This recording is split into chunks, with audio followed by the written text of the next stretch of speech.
Esta... Mira, esto es los orbes. Esto es el lado. Bueno, se me ha olvidado decir que cuando pasemos tenemos las botellas congeladas, por lo menos como lo hago yo, caen en el recipiente, pero después me molesto en filtrarlo. Antes lo hacía con una piedra porosa, que eso se quedaba chapó, pero es que valía muy caro para todas las veces que haya. Digo, no, yo prefiero esto, pero fijaros que le pongo al filtrador 1, 2, 3, incluso 4, con 4 filtros.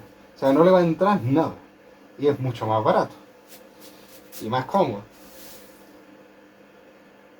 Porque vosotros no sabéis lo que tarda y... Bueno. Es que desde ahí no los vais a ver. Aquí se está viendo la sale. Fíjate que no llega a ser amarillo del todo, ¿eh? El de estos es más bien blanquecino, tirando amarillo, pero blanquecino. Si tú lo ves muy amarillo, como las imágenes que os he enseñado del azufre filosófico, tira el rocío. Porque eso es que se te ha quemado. Aquí se ven las sales, pero evidentemente vosotros no lo podéis ver, al menos que alistéis en la cabaña del druida, porque ni aunque os ponga la cámara aquí, las sales son puntos muy chicos que tendría que estar así para verlo. Yo desde aquí lo estoy viendo, pero evidentemente desde aquí, y menos desde un móvil, desde vuestra casa, que lo estáis viendo en televisión, pues no. Ahora, os alistáis a la cabaña del druida y verás que bien lo va a ver. Seguimos. Ah, bueno, aquí tengo yo. ¿Eres capaz de ver esa motita atrapada? Ah, vale, no, sí, claro, no. El maná es una expresión que aparece por primera vez en el Éxodo como el alimento de Dios al pueblo de Israel. Esto lo voy a leer tal que así. Éxodo. Al caer la tarde, una nube de codornices vino y cubrió el campamento. Y por la mañana el campamento estaba rodeado de rocío. Pero cuando el rocío dejó de caer sobre la superficie del desierto, podía verse una cosa menuda y redonda. Tan menuda que parecía una escarcha sobre el suelo, como si fueran los orbes. Cuando los hijos de Israel lo vieron, le preguntaron uno a otro, ¿es esto maná? Porque no sabían lo que era. Entonces Moisés le dijo, es el pan que el Señor les da para comer. Según el testamento de Lulio, siglo XIV, la destilación del rocío generaba unas sales que hacían de imán llamado magnesia en términos alquímicos. Para el ánima, que una vez atrapado consistía fijarlo en una sal haciendo de una sustancia perfecta e inalterable. A raíz de esta se podía fijar el maná, haciéndolo manifiesto en un elemento. Se pensaba que proyectándolo a la sustancia que se quería trabajar la perfeccionaba.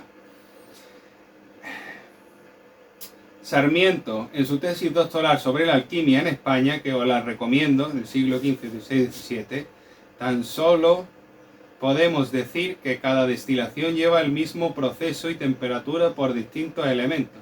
El nigredo, un fuego, el albedo, un agua y lo más sutil o complicado de hacer, el aire.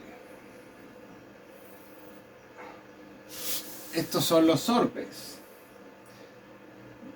o el maná.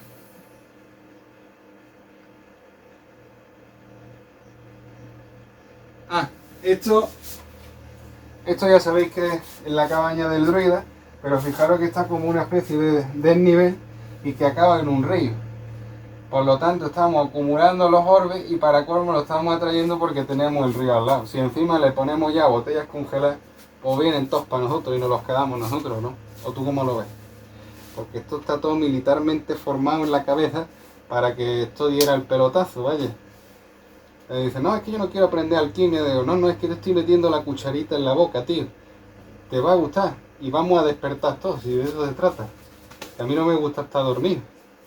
Que por otro lado, estar dormido es muy importante. Porque se necesita estar dormido y despierto, y está una cosa entre medio que es la vigilia. Entonces, continuamente el ser humano es una máquina de estar transmutando positivo y negativo y quedarse con un equilibrio de entre medio. Eso viene porque primigeniamente éramos nada, o era una cosa en reposo, una gestación. Por eso también muchas veces cuando te tapas en la cama tú te quieres tapar, te quieres sentir la madre, ¿sabes? Quieres estar envuelto en el continente y así encurvadito de cómo estaba tú en el vientre de la madre ahí tan ricamente. Y ahora después de este parón vamos a seguir.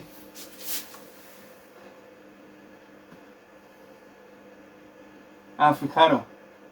Cosas, fotografías llenas de maná.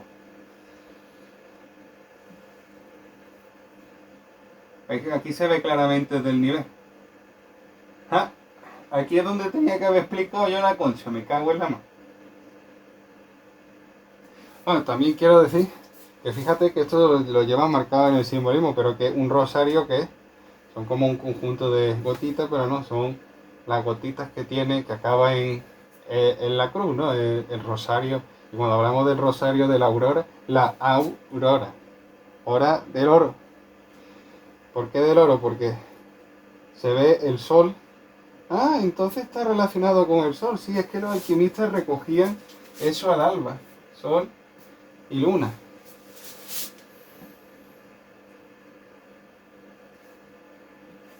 Bueno, esto ya... Otra vez, anda que no me repito yo con esto. Céfiro era el dios del viento, que lo vamos a ver. Pero aquí a lo mejor lo ves. Vamos a leer la frase.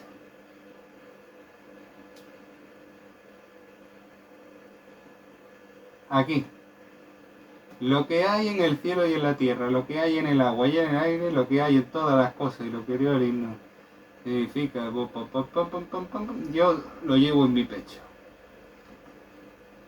El alquimista tiene que saber cómo interactuar los cuatro elementos para encontrar ese estado de equilibrio donde aparece Sofía o la conciencia, el desarrollo. Somos artesanos que necesitan una materia prima especial para acumularla y potenciarla y conseguir manifestar esa energía en la proyección que queramos, ya que al estar en todas las cosas es posible proyectarla en todas las cosas.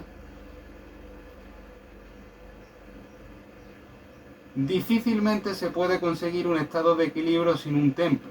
El templo tiene las armas del alquimista que emplea para recibir los elementos de la naturaleza y saberlo transmutar en equilibrio. Cuando me refiero a un templo es que, por ejemplo, nosotros nos dimos cuenta de lo de la luz por los rosetones de la iglesia. Entonces nos dimos cuenta de que teníamos que construir algo para reproducir los elementos naturales. ¿Por qué? Porque no en el sitio albergan todos los elementos naturales que nos van a hacer falta de trabajar con ellos. Entonces, por eso digo que somos artesanos. O nos lo fabricamos o aquí no hay tu tía, ¿eh? Y la cabaña del druida, pues una tapadera ante todo. O sea, tengo gallina, pero se trabaja en homúnculos. Tengo despensa para meter mi cerveza, bueno, nuestra cerveza artesanal y nuestra... Sí, pero es para dejar el rocío, porque una vez que tú recolectas el rocío, las condiciones óptimas, yo antes lo tenía en un frigorífico, pero me daba tiempo que se corrompía antes, olía, que esas cosas no, porque los textos alquímicos te dicen que la dama blanca, más conocida como el rocío, no puede corromperse. Y eso es que he hecho un olor que no vea cuando llevan unos días. Y sin embargo, si lo dejas en una... bueno, que además mi despensa es la leche, porque es un boquete en la tierra, vaya, es eso. Y el hormigón por al lado y tal, que le da forma de pozo, pero es un boquete en la tierra, porque decían que había que enterrarlo en la tierra, que era la mejor forma. Y la verdad es que no se me ha podrido ninguno desde entonces, oye. De hecho, el boquete que se ve al Nosferatu calvo saliendo del boquete y haciendo así, pues ahí es donde se guarda el rocío. Y otras cositas también. Bueno, otra vez. Oh, joder, con la imagen de Furcade. Y estamos en el minuto 16. Pues vamos a cortar aquí.